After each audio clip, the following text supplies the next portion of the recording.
Hello friends, welcome to Naz fashion hub. അപ്പോൾ നമ്മൾ ഇന്ന് കൊണ്ടുവന്നിട്ടുള്ളത് 4 ഡിഫറെൻറ്റ് ഷെയ്ഡ്സിലുള്ള ജാം സാറ്റിൻ മെറ്റീരിയലാണ്. നല്ല സോഫ്റ്റ് ആയിട്ടുള്ള മെറ്റീരിയലാണ്. അപ്പോൾ നമുക്ക് ഓരോന്നോരോന്നായിട്ട് നോക്കാം. ഫസ്റ്റ് ഷെയ്ഡ് വന്നിട്ടുള്ളത് നല്ലൊരു ഗ്രേ ഷെയ്ഡാണ്. ഇതിൻ്റെ ഫ്രണ്ട് പോർഷൻ വന്നിട്ടുള്ളത് ഇങ്ങനെ ഒരു ഡിസൈനിലാണ്. ഫ്രണ്ടിൽ ഇങ്ങനെ ഒരു ത്രെഡ് വർക്ക് കൊണ്ട് ഡിസൈൻ ചെയ്തിട്ടുണ്ട്. ഫ്രണ്ടിൻ്റെ ബാക്കിയുള്ള പോർഷൻ വന്നിട്ടുള്ളത് ഇങ്ങനെ ഒരു ഡിസൈനിലാണ്. സൈഡിൽ ഇങ്ങനെ ഒരു ഡിസൈൻ വന്നിട്ടുണ്ട്. അത് നമുക്ക് ഫ്രണ്ടിൽ താഴെ ഭാഗത്ത് ആണെങ്കിൽ അങ്ങനെ വെക്കാം, അതല്ലെങ്കിൽ കൈയിൻ്റെ താഴെ ഭാഗത്ത് വെക്കാം. ഗ്രേയിൽ ഒരു യെല്ലോ കളറാണ് ഡിസൈൻ വന്നിട്ടുള്ളത്. ബാക്ക് പോർഷൻ മൊത്തത്തിൽ ഈ ഒരു ഡിസൈനാണ് വന്നിട്ടുള്ളത്. ഇനി ഇതിൻ്റെ ദുപ്പട്ട വന്നിട്ടുള്ളത് നല്ലൊരു ചിനോൺ ഷിഫോൺ മെറ്റീരിയലിലാണ്. നല്ല സോഫ്റ്റ് ആയിട്ടുള്ള ദുപ്പട്ടയാണ് വന്നിട്ടുള്ളത്. നല്ലൊരു യെല്ലോ കളറിൽ നല്ലൊരു ഗ്രേ കളറിലാണ് ഡിസൈൻ വന്നിട്ടുള്ളത് ദുപ്പട്ടയിൽ. ദുപ്പട്ടൻ്റെ 2 സൈഡിലും ഒരു സെറി ബോർഡർ വന്നിട്ടുണ്ട്. അടുത്തത് ഇതിൻ്റെ ബോട്ടം വന്നിട്ടുള്ളത് നല്ലൊരു പ്രീമിയം കോട്ടണിലാണ്. പ്ലെയിൻ ആണ് ബോട്ടം വന്നിട്ടുള്ളത്.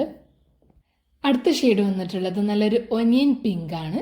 ഇതിൻ്റെ ഫ്രണ്ട് പോർഷൻ വന്നിട്ടുള്ളത് ഇങ്ങനെ ഒരു ഡിസൈനിലാണ്. ഫ്രണ്ടിൽ ഇങ്ങനെ ഒരു ത്രെഡ് വർക്ക് കൊണ്ട് ഡിസൈൻ ചെയ്തിട്ടുണ്ട്. ഫ്രണ്ടിൻ്റെ ബാക്കിയുള്ള പോർഷൻ വന്നിട്ടുള്ളത് ഇങ്ങനെ ഒരു ഡിസൈനിലാണ്. ഒനിയൻ പിങ്കിൽ ഒരു ബേജ് കളറാണ് ഡിസൈൻ വന്നിട്ടുള്ളത്. സൈഡിൽ ഇങ്ങനെ ഒരു ഡിസൈൻ വന്നിട്ടുണ്ട്. അത് നമുക്ക് ഫ്രണ്ടിൽ താഴെ ഭാഗത്താണെങ്കിൽ അങ്ങനെ വെക്കാം, അതല്ലാന്നുണ്ടെങ്കിൽ കൈയിൻ്റെ താഴെ ഭാഗത്ത് വെക്കാം. ബാക്ക് പോർഷൻ മൊത്തത്തിൽ ഈ ഒരു ഡിസൈനിലാണ് വന്നിട്ടുള്ളത്. അടുത്തത് ഇതിൻ്റെ ദുപ്പട്ട വന്നിട്ടുള്ളത് നല്ലൊരു ചിനോൺ ഷിഫോൺ മെറ്റീരിയലാണ്. നല്ലൊരു ബേജ് കളറിൽ നല്ലൊരു ഒനിയൻ പിങ്ക് ഡിസൈനിലാണ് ദുപ്പട്ട വന്നിട്ടുള്ളത്. ദുപ്പട്ടൻ്റെ 2 സൈഡിലും ഒരു സെറി ബോർഡർ വന്നിട്ടുണ്ട്. അടുത്തതായിട്ട് ഇതിൻ്റെ ബോട്ടം വന്നിട്ടുള്ളത് പ്രീമിയം കോട്ടണിലാണ്. പ്ലെയിൻ ആണ് ബോട്ടം വന്നിട്ടുള്ളത്. അടുത്ത ഷെയ്ഡ് വന്നിട്ടുള്ളത് നല്ലൊരു ടീൽ ഷെയ്ഡാണ്. ഇതിൻ്റെ ഫ്രണ്ട് പോർഷൻ വന്നിട്ടുള്ളത് ഇങ്ങനെ ഒരു ഡിസൈനിലാണ്. ഫ്രണ്ടിൽ ഇങ്ങനെ ഒരു ത്രെഡ് വർക്ക് കൊണ്ട് ഡിസൈൻ ചെയ്തിട്ടുണ്ട്. ഫ്രണ്ടിൻ്റെ ബാക്കിയുള്ള പോർഷൻ വന്നിട്ടുള്ളത് ഇങ്ങനെ ഒരു ഡിസൈനിലാണ്. ടീലിൽ ഒരു ബേജ് കളറാണ് ഡിസൈൻ വന്നിട്ടുള്ളത്. സൈഡിൽ ഇങ്ങനെ ഒരു ഡിസൈൻ വന്നിട്ടുണ്ട്. അത് നമുക്ക് ഫ്രണ്ടിൽ താഴെ ഭാഗത്ത് ആണെങ്കിൽ അങ്ങനെ വെക്കാം, അല്ലാന്നുണ്ടെങ്കിൽ കൈയിൻ്റെ താഴെ വെക്കാം.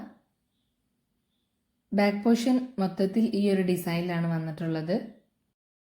അടുത്തതായിട്ട് ഇതിൻ്റെ ദുപ്പട്ട വന്നിട്ടുള്ളത് ചിനോൺ ഷിഫോൺ മെറ്റീരിയലാണ്. ബേജ് കളറിൽ നല്ലൊരു ടീൽ കളർ ഡിസൈനിലാണ് ദുപ്പട്ട വന്നിട്ടുള്ളത്. ദുപ്പട്ടൻ്റെ 2 സൈഡിലും ഒരു സെറി ബോർഡർ വന്നിട്ടുണ്ട്. അടുത്തതായിട്ട് ഇതിൻ്റെ ബോട്ടം വന്നിട്ടുള്ളത് പ്രീമിയം കോട്ടണിലാണ്. പ്ലെയിൻ ആണ് ബോട്ടം വന്നിട്ടുള്ളത്. അടുത്ത ഷെയ്ഡ് വന്നിട്ടുള്ളത് നല്ലൊരു യെല്ലോ ഷെയ്ഡാണ്. ഇതിൻ്റെ ഫ്രണ്ട് പോർഷൻ വന്നിട്ടുള്ളത് ഇങ്ങനെ ഒരു ഡിസൈനിലാണ്. ഫ്രണ്ടിൽ ഇങ്ങനെ ഒരു ത്രെഡ് വർക്ക് കൊണ്ട് ഡിസൈൻ ചെയ്തിട്ടുണ്ട്. ഫ്രണ്ടിൻ്റെ ബാക്കിയുള്ള പോർഷൻ വന്നിട്ടുള്ളത് ഇങ്ങനെ ഒരു ഡിസൈനിലാണ്. യെല്ലോയിൽ നല്ലൊരു ഒനിയൻ പിങ്കിലാണ് ഡിസൈൻ വന്നിട്ടുള്ളത്. സൈഡിൽ ഇങ്ങനെ ഒരു ഡിസൈൻ വന്നിട്ടുണ്ട്. അത് നമുക്ക് ഫ്രണ്ടിൽ താഴെ ഭാഗത്ത് ആണെങ്കിൽ അങ്ങനെ വെക്കാം, അതല്ലാന്നുണ്ടെങ്കിൽ കൈയിൻ്റെ താഴെ ഭാഗത്ത്. ബാക്ക് പോർഷൻ മൊത്തത്തിൽ ഈ ഒരു ഡിസൈനിലാണ് വന്നിട്ടുള്ളത്. അടുത്തതായിട്ട് ദുപ്പട്ട വന്നിട്ടുള്ളത് നല്ലൊരു ചിനോൺ ഷിഫോൺ മെറ്റീരിയലാണ്. നല്ലൊരു ഒനിയൻ പിങ്കിൽ യെല്ലോ ഡിസൈനിലാണ് ദുപ്പട്ട വന്നിട്ടുള്ളത്. ദുപ്പട്ടൻ്റെ 2 സൈഡിലും ഒരു സെറി ബോർഡർ വന്നിട്ടുണ്ട്. അടുത്തതായിട്ട് ഇതിൻ്റെ ബോട്ടം വന്നിട്ടുള്ളത് പ്രീമിയം കോട്ടണിലാണ്. പ്ലെയിൻ ആണ് ബോട്ടം വന്നിട്ടുള്ളത്. അപ്പോൾ ഞാൻ ഇപ്പോൾ ഇവിടെ 4 ഷെയ്ഡ്സ് ആണ് കാണിച്ചിട്ടുള്ളത്. 4ഉം നല്ല ബ്യൂട്ടിഫുൾ ആയിട്ടുള്ള ഷെയ്ഡ്സ് ആണ്. അപ്പോൾ ഇത് നിങ്ങൾക്ക് ഇതിൽ ഇഷ്ടപ്പെട്ടത് സ്ക്രീൻഷോട്ട് എടുത്ത് ഈ താഴെ കാണുന്ന വാട്സപ്പ് നമ്പറിൽ DM